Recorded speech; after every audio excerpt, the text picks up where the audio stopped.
Vous savez, des fois, en fait, j'aimerais que chacun de nous examine sa vie pour voir quel est, si lui-même il craint Dieu ou pas. Est-ce qu'il y a du respect de Dieu en nous? Est-ce qu'on respecte Dieu profondément?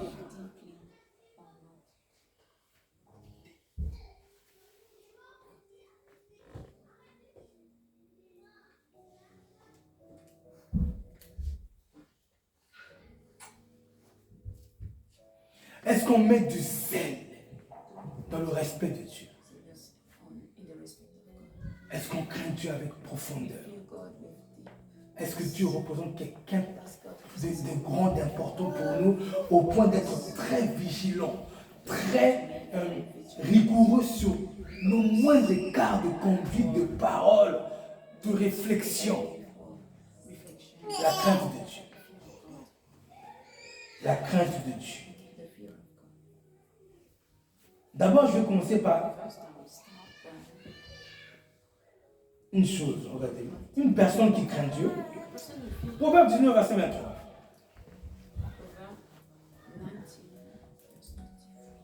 Le texte dit, la crainte de l'Éternel mène à la vie.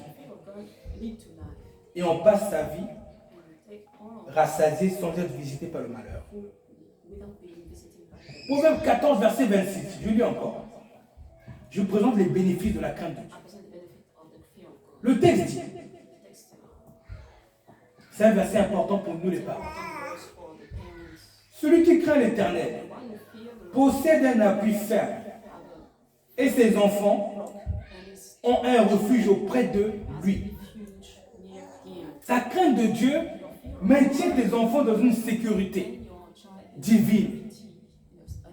Ta relation avec Dieu se transmet sur tes enfants. Ils sont bénéficiaires de ta communion avec Dieu si tu t'évertues à veiller sur tes voies. Tes fils, tes filles en bénéficient.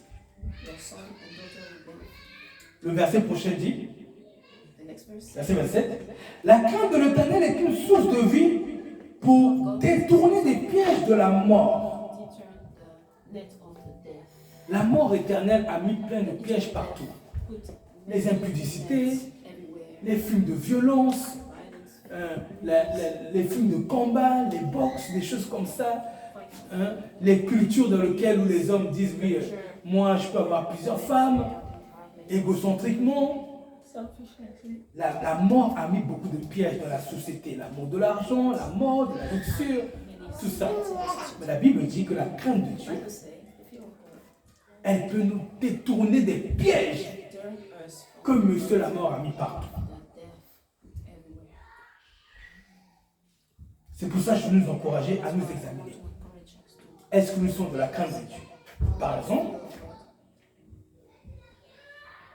on va prendre une définition biblique de crainte de Dieu. Proverbe 14, 2. Proverbe 14, 2.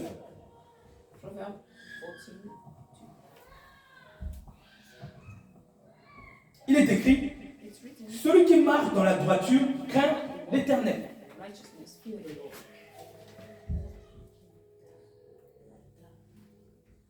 Mais celui qui prend des voies tortueuses le méprise. Tout le monde sait ce qu'est être droit. On n'a pas besoin qu'on nous le rappelle. Tu sais que respecter ton conjoint, c'est être droit. Tu sais que lui parler avec révérence, c'est être droit. Tu sais que donner de l'amour à quelqu'un, c'est être droit. Pardonner, oublier les offenses. Ne pas rappeler tous les jours les offenses que tu as reçues. On sait ce qu'est être droit. Quand le bien-aimé a témoigné, il a dit, j'ai fait une chose qui n'était pas bien. Voilà, je prends conscience, je n'aurais pas dû faire ça, car j'ai voulu dissimuler. Pourquoi il a dit ça? Parce qu'il a entendu quelqu'un lui dire, il serait droit de le dire. Mais est-ce qu'on craint Dieu pour pratiquer la droiture? Ou bien on s'en écarte promptement? Parce que la crainte de Dieu, le texte dit ici, celui qui marche de la droiture craint l'Éternel. Proverbe 22, verset 4. On dit, le fruit de l'humilité, c'est la crainte de l'Éternel. Quelqu'un qui a pour fruit de l'esprit l'humilité, c'est parce qu'il y a une crainte de Dieu au-dessus qui résonne.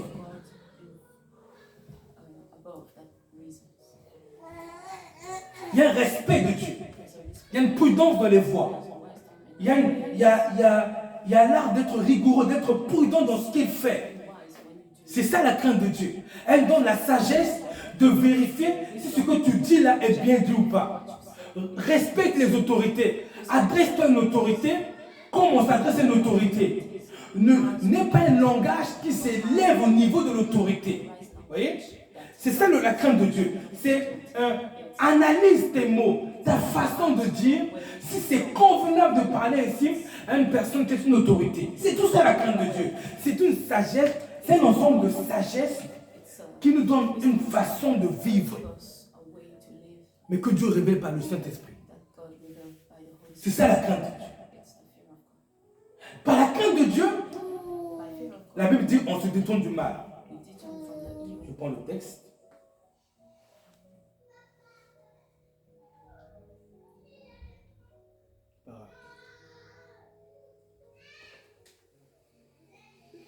Je suis à Proverbe 4, verset 24. On devait qu'il veut le lire. 4, verset 24. Parce que on va analyser quelqu'un qui craint Dieu, regardez ce qu'il fait. Vas-y. Proverbe 4, verset 24. Écarte de ta bouche la fausseté. Éloigne de tes lèvres les détours. Alléluia. C'est bon. Il y a une personne qui m'a donné une promesse, qui m'a dit, qui m'a demandé de faire ça, je te le ferai lundi. Lundi, il ne me l'a pas fait. J'ai envoyé un texto mardi. Il a dit, ah, j'ai oublié, je te le ferai samedi. Samedi, il ne me l'a pas fait. Dimanche, j'ai envoyé un texto, ah, je te le ferai mercredi. Ça fait déjà 4 semaines comme ça. Est-ce que cette personne marche en accord avec cette parole? On dit, écarte de ta bouche la fausseté. Cette personne m'a promis quelque chose que j'attends avec impatience. Je suis même déplacé loin pour aller voir cette personne. Pour lui dire, voilà, j'ai besoin de ci, j'ai besoin de ça, j'ai besoin de ça. Elle m'a dit, ok, je fais. Mais je n'ai eu que des fausses promesses, des paroles détournées. Est-ce que ça, c'est craindre Dieu? Que d'oser faire des promesses sans veiller à les tenir. Est-ce que c'est craindre Dieu? Que de dire des paroles avec des détours. Est-ce que c'est craindre Dieu? Que de laisser une bouche fausse demeurer dans notre langage. Est-ce que c'est craindre Dieu? Est-ce que c'est respecter Dieu? Peut-être que craindre Dieu c'est trop spirituel. C'est respecter Dieu. Est-ce que c'est ça respecter Dieu?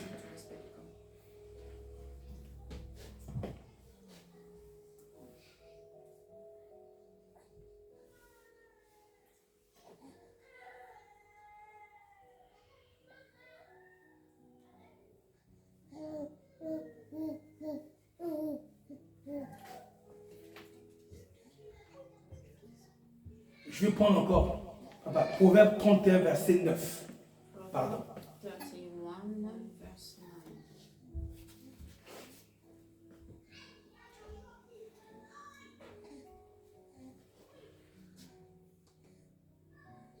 Tu peux aller. Proverbe 31, verset 9.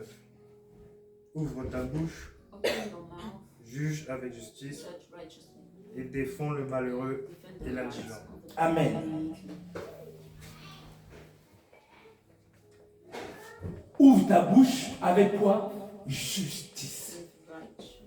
Défends-toi avec justice. Défends ta cause avec respect, avec justice, dans la vérité. Ça, c'est respecter Dieu.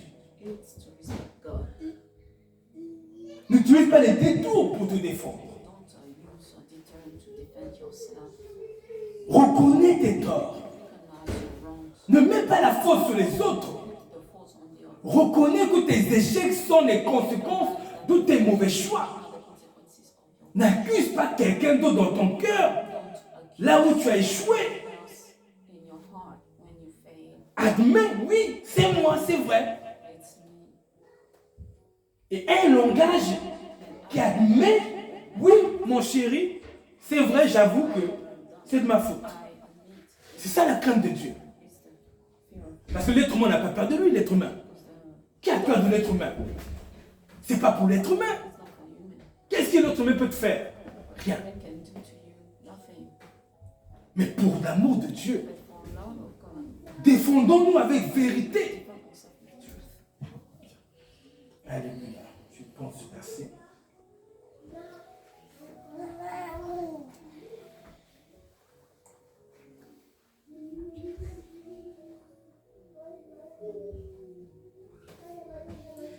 Ésaïe 59, verset 4. On va voir l'exemple de quelqu'un qui ne craint pas Dieu ou qui ne respecte pas Dieu profondément. Et nous voulons apprendre à respecter Dieu. Ne respectons pas seulement l'employeur parce qu'on le voit visuellement. Respectons Dieu qui tient la vie et de l'employeur, et du président, et du policier qui tient l'arme là. Respectons plutôt Dieu dans nos façons de vivre, de parler, nous comporter quand personne ne nous voit. Vas-y. Ésaïe 59, verset 4. Nul ne se plaint avec justice. Vous entendez? On se plaint pas avec justice.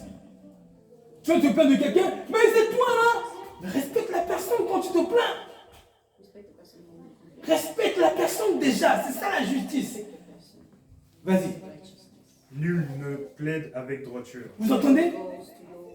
On a une cause à plaider, on prend le mensonge, la manipulation, on prend tout ce qu'il faut pour plaider notre cause. Ça c'est la crainte de Dieu? Non. Ça c'est pas le respect de Dieu. Ça c'est prendre des voies détournées.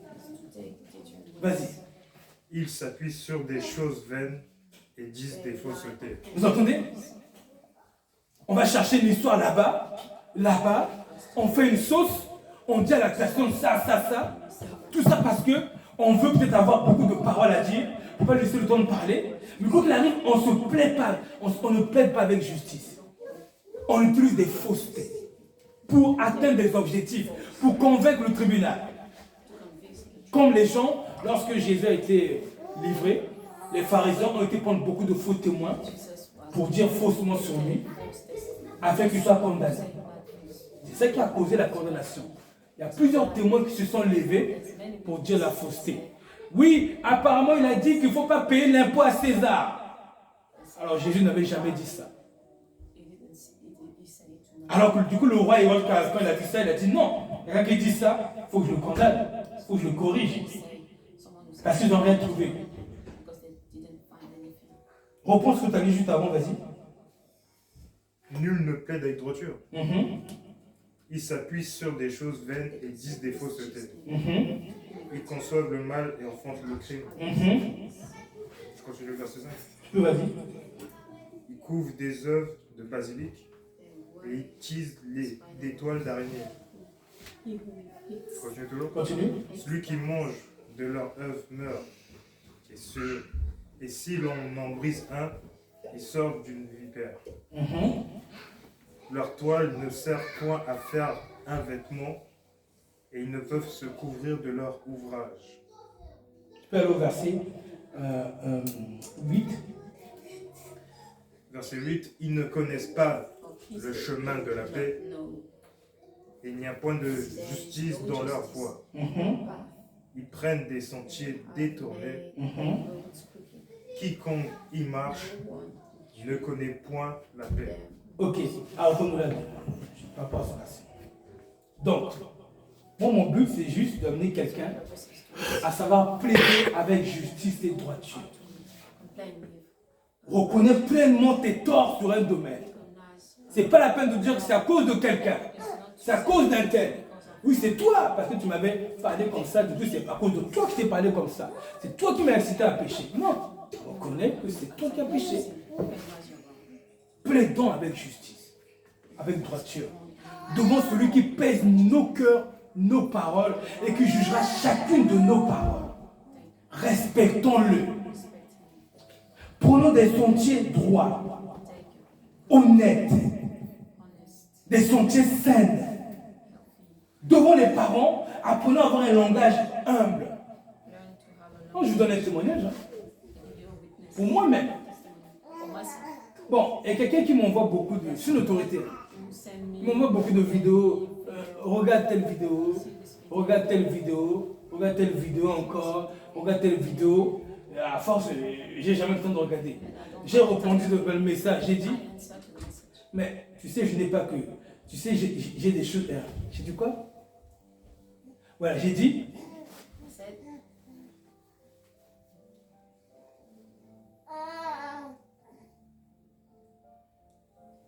J'ai dit, mes journées sont pleines d'activités. J'ai dit, je ne fais pas rien de mes journées exactement. J'ai répondu, tu sais, je ne fais pas rien de mes journées.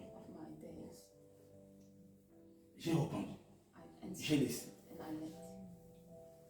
5 jours plus tard, je sillonne mes textos, je regarde et je vois que j'avais répondu ça comme ça. Non, j'aurais pu mieux le dire. Je n'avais pas la réflexion à ce moment-là, mais je l'ai mis. J'aurais pu mieux le dire. J'ai pris le texto. C'est-à-dire que, après les messages, j'ai pris le texto, j'ai répondu dessus. Excuse-moi, je me suis mal exprimé. C'est-à-dire que je me suis rendu compte qu'on ne s'exprime pas comme ça devant l'autorité. En lui disant, qu'est-ce que j'ai dit déjà comme phrase? À la phrase, c'était quoi déjà? J'ai dit quoi? Ouais. C'est pas exactement ça. Je ne fais pas rien de mes journées. Voilà, je ne fais pas rien de mes journées. Et j'ai tout de suite envoyé le message. Parce que, effectivement, au moment que ça m'est envoyé, j'étais débordé au travail, vous voyez, en train de travailler. Voilà. Du coup, vous êtes dans le stress, vous n'avez pas toute votre réflexion, vous répondez comme ça. Mais quand Dieu vous ramène, inclinons-nous. C'était l'heure de s'excuser. Excuse-moi, je me suis mal exprimé. Pourquoi je le fais? Parce que je sais qu'il y a un Dieu dans les cieux qui regarde toute attitude et qui est digne d'être respecté. Comment? En venant à dire les choses bien aux personnes qu'il a créées à son image. Et même si j'avais dit à une personne qui n'est pas mon autorité, je ne fais pas rien de mes journées, tu sais.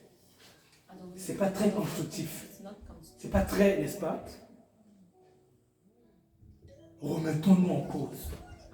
Remettons en cause par respect pour Dieu. Et quand Dieu envoie l'esprit pour te remettre en cause, humilie-toi, ne te lève pas en disant oui, mais c'est parce que si, oui, mais elle n'avait pas comment envoyer ça quand je te travaille. Oui, mais elle aussi, c'est sa faute. Elle marcelle trop, elle m'envoie ceci, cela. Non! Elle te justifie devant Dieu. Craignons Dieu. Craignons Dieu. Respectons-lui. Donnons-lui ce profond respect. Parce qu'il le mérite. C'était ma premier chapitre du message, crainte de Dieu. Respect de Dieu. Ainsi Dieu sera honoré de voir des gens qui invoquent son nom dans la crainte ou le respect de sa présence. Comment? En veillant à être le plus droit possible, le plus humble possible, le plus respectueux possible, honnête possible. Et si une personne que l'autorité vient vous reprend avec fermeté, « Hey, toi là-bas, pourquoi tu t'as fait ça? Je t'ai pas dit, arrête de faire ça comme ça! » Oui, il est tombé. Mais toi, ne tombe pas. Honore-le. Respecte-le. Fais-le parce qu'il y a le grand Dieu qui te voit. Et respecte Dieu en le respectant. Gloire à Dieu. Fais le message.